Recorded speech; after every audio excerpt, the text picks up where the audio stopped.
انبیاء و مرسلین بھی جس مقام کی طلب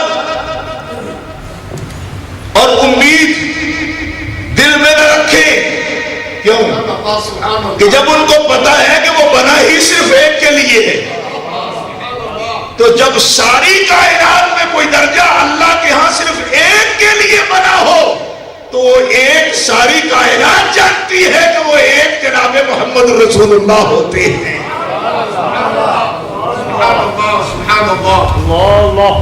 حضرت ابراہیم خلیل اللہ علیہ السلام نے اس مقام کی طلب نعرہ تکبیر، نعرہ رسالت، مقابل آپ کا دوسرا امیدوار ہی نہیں، آپ اکیلے۔ اور ایک محبت کی بات آپ کی نظر کرتا ہوں، سرکار فرماتے ہیں اس کا مجھ سے وعدہ ہو گیا، وہ آپ کو ہی دوں گا۔ اس میں بڑی لطافت ہے کہ وعدہ ہو گیا، اللہ کے ہاں کوئی لفظ شک کا نہیں ہوتا، وعدہ ہو جائے تو وہ شے ہو جاتی ہے۔ سب مقام مل گئے، اس کو وعدے میں کیوں رکھا؟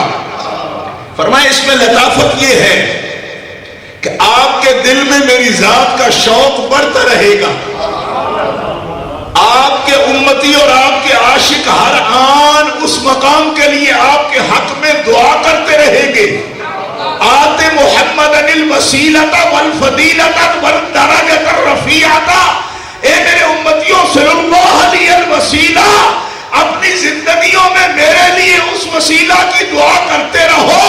وعدہ تو مجھ سے ہو چکا، ملے گا مجھے ہی، مگر جو تم میں میرے لیے اس کا سوال کرتا رہے گا، میں محمد ضامن ہوں کہ میرا وسیلہ قیامت کو اس کے کام آ جائے گا۔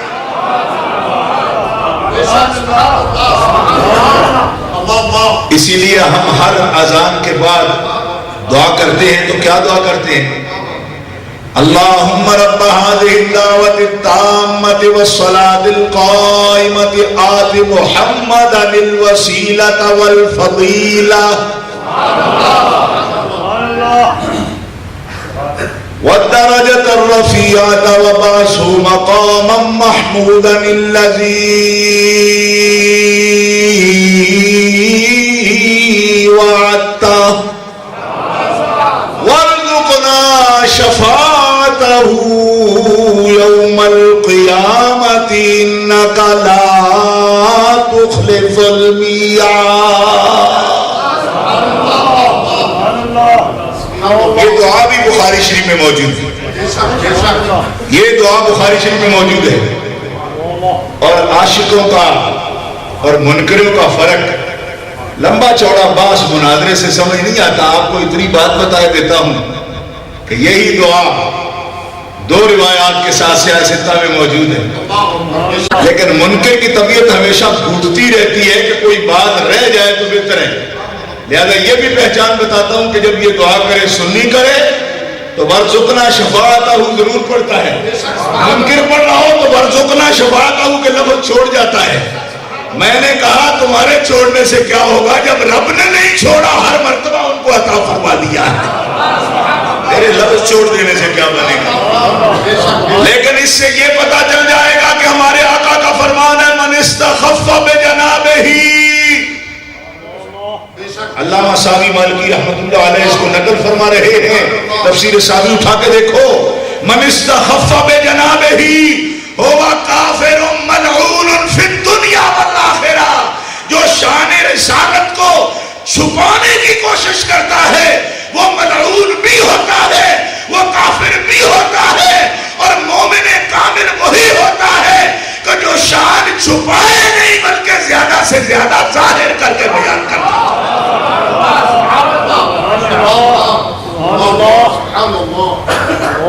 الوسیلہ سرکار کا مقام ہے، وعدہ ہو چکا الذی وعدتہ، جس کا آپ سے وعدہ ہو چکا، آپ سے وعدہ ہو چکا، وہ ایک درجہ ہے، ایک مقام ہے، اور اس مقام کا دوسرا امیدوار ہی کوئی نہیں۔ اس کی عظمت دیکھو، دوسرا کوئی امیدوار نہیں حضور کے بغیر، ابراہیم خلیل اللہ علیہ السلام بھی نہیں جو خلیل ہے اللہ کے، موسیٰ کلیم اللہ بھی نہیں جو کلیم ہے اللہ کے، عیسیٰ بھی نہیں جو روح اللہ ہیں، کلمۃ اللہ ہے، وہ بھی امیدوار نہیں. لطف یہ ہے تو امیدوار بھی نہیں. کیوں؟ کیونکہ حضور فرماتے ہیں یہ سب کو پتا ہے کہ وہ بنا ہی ایک کے لیے، اور جو ایک کے لیے بنا ہے دوسرا کیوں مانگے گا اس کو؟ کیوں؟ اس لیے کہ انبیاء میں محبت بھی ہوتی ہے نا، ان کے اندر مقابلہ اس قسم کا تو نہیں ہے نا کہ ہمارا کوئی حضور سے مقابلہ ہے. حضور کے وہ ناصر ہیں، مددگار ہیں، حضور کے مومن ہیں سارے انبیاء. لَتُؤْمِنُنَّ بِهِ وَلَتَنْصُرُنَّهُ.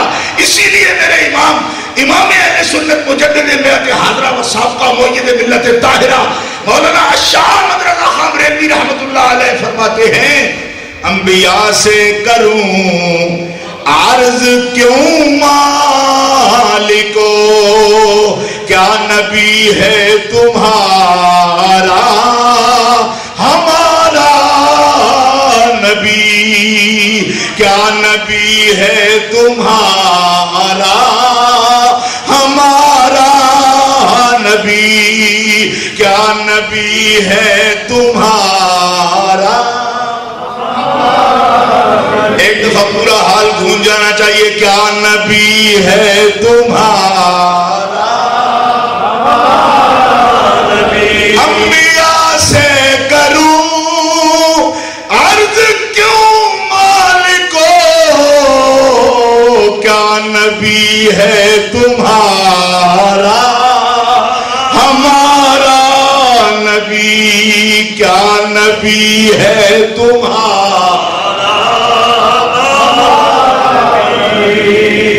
گرامی قدر حضرات، میلاد پاک کے حوالہ سے اس مقام کی بات عرض کر رہا ہوں جس کو حضور نے خود فرمایا کہ اس سے اوپر رب کے ہاں کوئی درجہ ہے ہی نہیں، اور جو سب سے آخری درجہ ہے وہ میرا درجہ ہے، دوسرا اس کا کوئی طلبگار ہی نہیں، کیونکہ سب جانتے ہیں یہ کسی اور کو ملنے والا نہیں. جب یہ بیان ہو چکا تو سیدنا و مولانا ابو بکر صدیق شہنشاہ صداقت، ارے سولو گداز کا شہنشاہ، جذب و مستی کا شہنشاہ، اور عشق مصطفیٰ عاشقان مصطفیٰ کا سردار، امام المشاہدین، تڑپ کر رہ گئے پیارے آقا. آپ ہی سجیں گے اس مقام پر کہ رب نے وہ مقام بنایا ہی آپ کے لیے، لیکن آپ کے غلام کے دل میں ایک طرف ہے میرے سب سے قریب مقام وسیلہ پر جو میرے ساتھ بیٹھے گا وہ ابو بکر صدیق.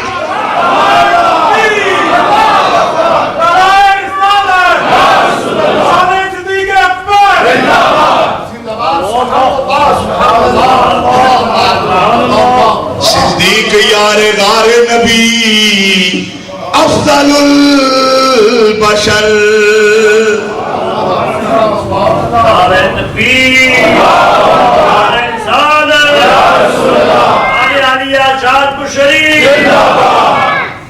مجھے یہ شعر پڑھتے ہوئے ایک وقت یاد آیا. میں لاہور میں فاضل عربی کے کورس میں وہاں امتحان دینے کے لیے ٹھہرا ہوا تھا تو مسجد وزیر خان میں حضرت سیدنا صدیق اکبر رضی اللہ تعالیٰ عنہ کا یوم منایا گیا. حضرت خواجہ محمد معصوم صاحب رحمت اللہ علیہ صدارت فرما رہے تھے، اور حضرت مولانا صوفی غلام حسین صاحب گوجروی تقریر فرما رہے تھے. سامنے مسجد وزیر خان لاہور کے سین میں بہت بڑا سین کے اندر ایک حوض ہے. حوض کے کنارے میں بیٹھ کر ایک طالب علم کی حیثیت سے اس مجلس میں موجود تھا اور میں دیکھ رہا. شیخ صاحب اللہ نے یہی شعر پڑھا. صدیق یار غار نبی افضل البشر، بات از نبی بزرگ توئی قصہ مختصر. گرامی قدر حضرات، مقام وسیلہ حضور کا فرمایا ایسا کہ کوئی طلب بھی نہ کرے، صدیق ہوگا تو میرا، یہ نہیں کہتا کہ تیرا ہے. کیوں؟ اس لیے کہ وہ بنا ہی ایک کے لیے. ملک میرا ہے مگر میرے ساتھ تو بیٹھے گا، میرے کی حیثیت سے، کیونکہ مجھے رب نے یہ اختیار دیا کہ محبوب جس سے تو مانوس ہو اسے چاہے تو عرش پہ بٹھا، چاہے تو مقام محمود پہ بٹھا، چاہے تو مقام وسیلہ پہ بٹھا۔ فرمایا جس سے میں مانوس ہوں، میں چاہتا ہوں جس کا رفق اور جس کا صدق ہر جگہ میرے لیے امن کا باعث ہے اور میرے لیے طمانینت قلب کا باعث ہے، وہ غار میں ہو تب بھی ساتھ ہے، وہ مزار میں ہو تب بھی ساتھ ہے، وہ حشر میں ہو تب بھی ساتھ ہے، وہ عرش میں ہو تب بھی ساتھ ہے، وہ فرش میں ہو تب بھی ساتھ ہے، وہ مقام محمود میں ہو تب بھی ساتھ ہے، وہ مقام وسیلہ میں ہو تب بھی مصطفیٰ کے ساتھ ہے۔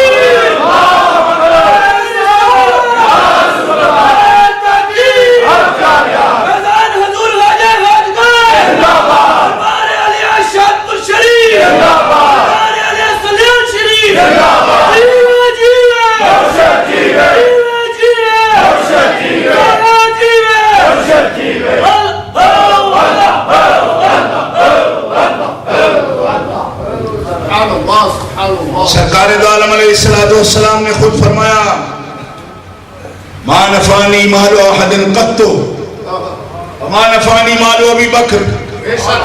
محمد رسول اللہ کو کسی کے مال نے وہ نفع نہیں دیا جو ابو بکر صدیق کے مال نے نفع دیا۔ صحابہ کرام اس پر رشک فرما رہے ہیں، صدیق کے کیا نصیب ہیں جس کو سرکار کی بارگاہ سے یہ اعزاز مل رہا ہے۔ سب قربانیاں دینے والے تھے۔ حضرت عثمان غنی کیا کم تھے؟ ایک مجلس میں حضرت عثمان غنی نے 1000 اونٹ پیش کیا۔ ہاں، جیش عسرہ کی تیاری میں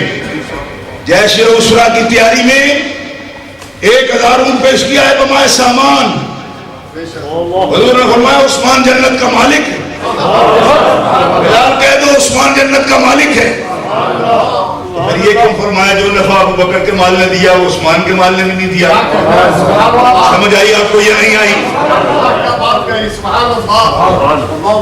یعنی ان کو جنت کا مالک فرمایا، لیکن ان کے لیے فرمایا ان کے مال نے جو نفع دیا وہ کسی کے مال نے نہیں دیا۔ معلوم ہو جنت کا مالک بنانا اور بات ہے اور یہ فرمانا اور بات ہے۔ کیوں؟ فرمایا ابھی تو عثمان بھی میرے ماننے والوں میں نہیں آیا تھا جب ابو بکر میری بارگاہ میں پہنچ گیا تھا، اور عثمان کو میرے ہاں لایا کون؟ عثمان نے بڑی قربانی دی، مگر عثمان لایا کون؟ عثمان تو خود ابو بکر کا صدقہ ہے۔ حضرت عثمان خود فرماتے تھے کہ رسول اللہ سے میری ملاقات، ان سے محبت، ان کی معرفت یہ صدیق اکبر کی تبلیغ ہے، کیونکہ میری یاری تھی ابو بکر صدیق سے اور ابو بکر یار تھے مصطفیٰ کے، تو ابو بکر کی یاری نے مجھے مدعے مصطفیٰ تک پہنچا دیا، حضور کے آستانے تک پہنچا دیا۔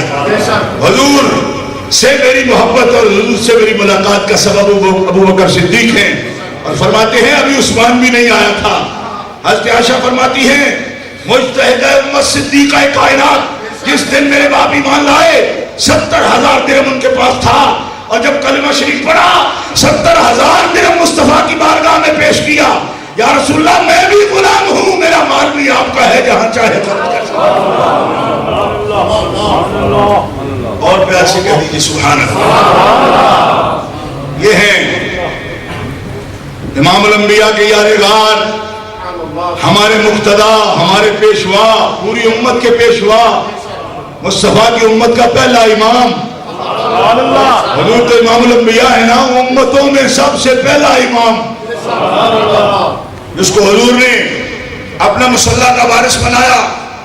اور میں نے اگلے دن ایک نشست میں یہ بات عرض کی تھی، آج آپ سے بھی کہہ دیتا ہوں کہ حضرت ابو بکر صدیق کی محبت کس درجے میں ہے۔